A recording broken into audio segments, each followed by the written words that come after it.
तशरीफ लाए रहमतुल लिल आलमीन। ओ घड़ी ओ दे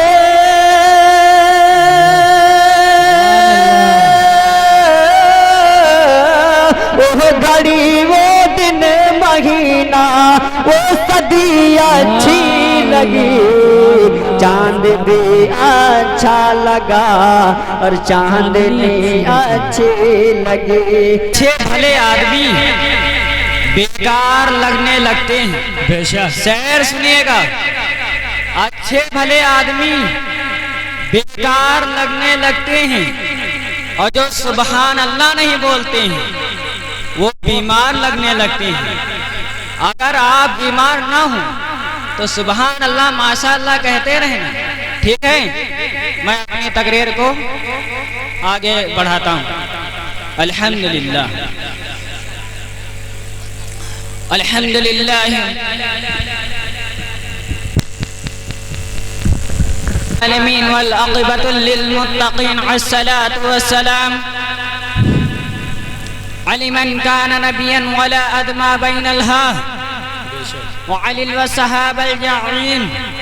अम्मा बाद, क़ाल अल्लाहु तआला फ़ीह कलामिल मुअजिज़ा, अऊज़ु बिल्लाहि मिनश शैतानिर रजीम, बिस्मिल्लाहिर रहमानिर रहीम। या अय्युहन नबिय्यु इन्ना अर्सलनाका शाहिदन व मुबश्शिरन व नज़ीरन व दा'iयन इलल्लाह बिइज़्नि व सिराजन मुनीरा।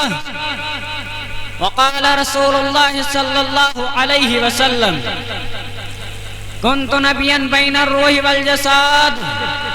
व क़ाल फ़ीहि मक़ाम अख़रा अव्वल मा ख़लक़ल्लाह औ कमा क़ाल अलैहि सलातु वस्सलाम। मोहतरम दोस्तों, हजरत आदम अलैहिस्सलातु वस्सलाम अपने बेटे शीश अलैहिस्सलातु वस्सलाम को आखिरी वक्त वसीयत करते हुए फरमाया था, ऐ शीश, क्या तुम्हें मालूम भी है, थोड़ा आवाज बढ़ाओ, आवाज बढ़ा दो। ऐ शीश, क्या तुम्हें मालूम भी है कि तुम्हारी पेशानी में इतनी चमक किस चीज़ की है। हजरत शीश अलैहिस्सलातु वस्सलाम ने ला इल्म का इजहार किया। हजरत आदम अलैहिस्सलातु वस्सलाम ने फरमाया, ऐ मेरे बेटे, ये एक नूर है और ये ऐसा वैसा नूर नहीं है, बल्कि उस जात अतहर का नूर है जिसके लिए आसमान और ज़मीन को बनाए गए। और फिर फरमाया, ऐ मेरे बेटे, इस नूर की हिफाजत करना। हजरत आदम अलैहिस्सलातु वस्सलाम ने फरमाया, ऐ मेरे बेटे, इस नूर की हिफाजत करना। हजरत शीश अलैहिस्सलातु वस्सलाम ने अर्ज किया, ऐ अब्बा जान, क्या बेटे का रुतबा बाप से भी ज़्यादा होगा। हजरत आदम अलैहिस्सलातु वस्सलाम ने फरमाया, ऐ मेरे बेटे, खुदा ने उनको नवाजा है और उनके उम्मत को उनके बरकत से वो बातें अता फरमाई है जो मुझे भी नहीं मिली। अव्वल तो ये कि मुझे अदनी से कौसर पर जन्नत से निकाला गया और उनके उम्मत जन्नत में जाएंगे। खुदा ने उनके हाथ जन्नत फरोख्त कर दी है। कुरान कहता है, वो जो भाई वहाँ गेट के बगल खड़े हुए हैं, मैं उनसे गुजारिश करूंगा कि वो पिंडाल के अंदर तशरीफ ले आए। वो जो भाई उधर नाली के ऊपर बैठे हुए हैं और जो दीवार के बगल खड़े हुए हैं, मैं उनसे गुजारिश करूंगा कि वो पिंडाल के अंदर तशरीफ ले आए। मैं बार बार कह रहा हूँ कि वो पिंडाल के अंदर तशरीफ ले आए। वो जो इधर उधर खड़े हुए हैं, मैं उनसे भी गुजारिश करूंगा कि वो पिंडाल के अंदर तशरीफ ले आए। पैरा पड़ा है, उसी के ऊपर बैठे। मेरे भाइयों जो वहां खड़े हुए हैं, मैं उनसे गुजारिश करूंगा कि वो पिंडाल के अंदर तशरीफ ले आए। कुरान करीम के अंदर इसका जिक्र फरमा दिया। कुरान कहता है, इन्नल्लाह इस्तरा मिनल मुमिनीना अनफुसहुम व अमवालहुम बिअन्ना लहुमुल जन्नह। बेशक अल्लाह ताला ने मुसलमानों के हाथ उनके जानों और मालों के बदले जन्नत को फरोख्त कर दी है। जन्नत उनके ममलूक है और वो उसके मालिक हैं। और एक रिवायत और दूसरी बात है कि ऐसी मैं जन्नत में रहा लेकिन जन्नत मेरे लिए नामुमकिन हो गई। और मोहम्मद सल्लल्लाहु अलैहि वसल्लम के उम्मत के मुसलमान मैं जन्नत में रहा लेकिन जन्नत मेरे लिए नामुमकिन हो गई। और उम्मत मुहम्मदिया जन्नत के बाहर थी फिर भी जन्नत की मालिक हो गई। और तीसरी बात है कि ऐसी मुझे एक खता पर आसमान और ज़मीन में नाफरमान ठहराया गया और कहा गया। कुरान कहता है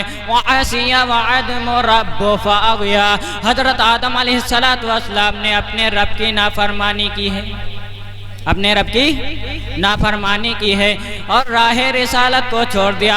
और मोहम्मद सल्लल्लाहु अलैहि वसल्लम के उम्मत के मुसलमान मोहम्मद सल्लल्लाहु अलैहि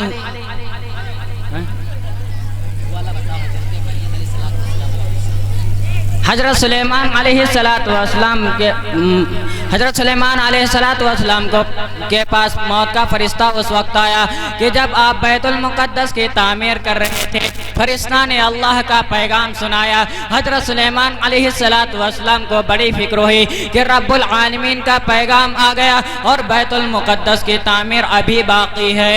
हज़रत सुलेमान अलैहिस्सलाम ने फरिश्तों से कहा, अये फरिश्तों, जाकर अल्लाह से अर्ज कर दो कि अय अल्लाह, तेरा बंदा सुलेमान अलैहिस्सलाम थोड़ी मोहलत मांगते हैं, वो इसलिए कि आपके घर की तामीर अभी बाकी है।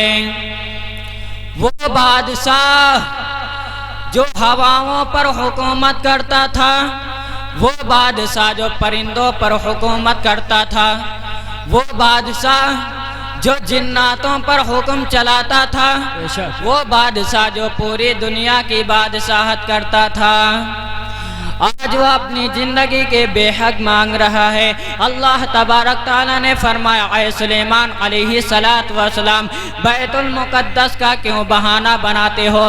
तामीर को मुकम्मल करना ये काम तो हमारा है। चुनांचे फौरन आपकी रूह कब्ज़ कर ली गई। कुरान कहता है, इज़ा जाअ अजलुहुम फला यस्तखिरून इल्ला साअतन वला यस्तक़दिमून।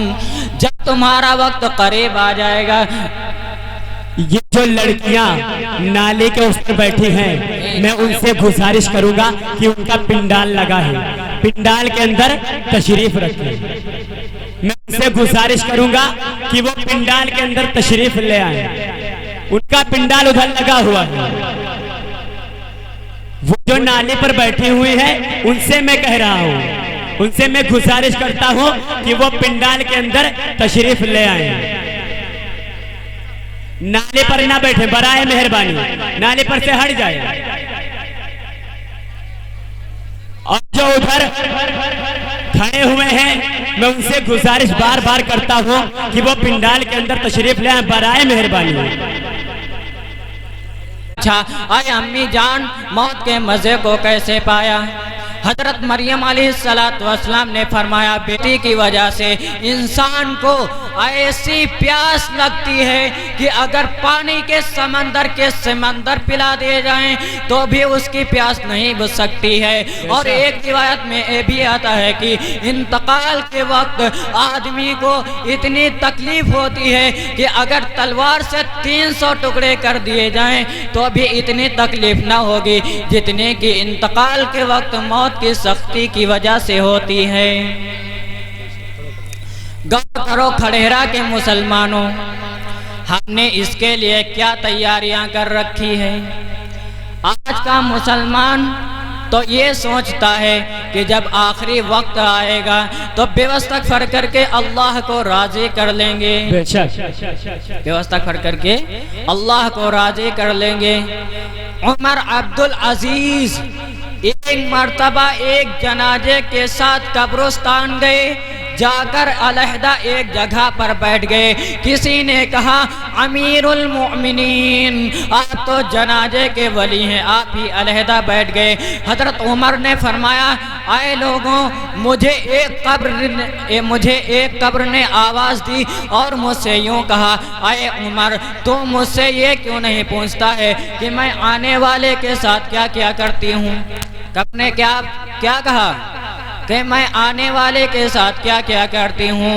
मैंने कहा जरूर बताइए, और उमर ज़ारो कतार रोने लगे। कब्र ने कहा, आए उमर, मैं आने वाले। ये भाई जो वहां चाय पिला रहे हैं, मैं उनसे गुजारिश करूंगा कि वो उधर पिलाएं या फिर इधर किनारे उधर जाकर पिलाएं। भाई साहब, और चाय, अरे भाई चाय बंद कर दीजिए यार, यहाँ सब लोग कह रहे हैं कि कह दो चाय बंद कर दो। थोड़ी देर बंद कर दीजिए, उसके बाद चालू कर लेना फिर।